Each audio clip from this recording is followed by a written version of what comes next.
Now we will show you how to vacuum and seal the food. Here is the salmon.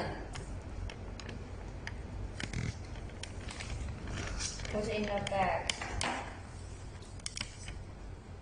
Okay, see, if your food have water, yes. it will.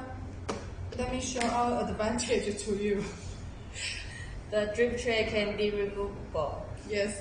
You can use the tissue or some other paper to clean the drip tray. Yes, give me paper. Give me paper.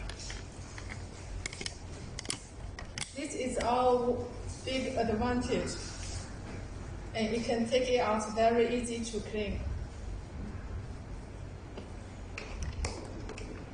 Okay, let's put the drip tray back.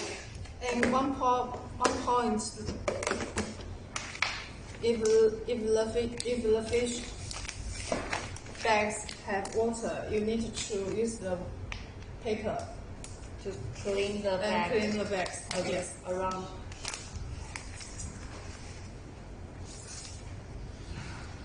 Okay. We should allow at least 3 inches of space between the bag content and the bag of the top. Then we put the bags in above the seal gasket here. And we should Close the lid. Let's start the vacuum process. Press down firmly and on the lid. choose the moist option. And then And press press the the back and vacuum seal.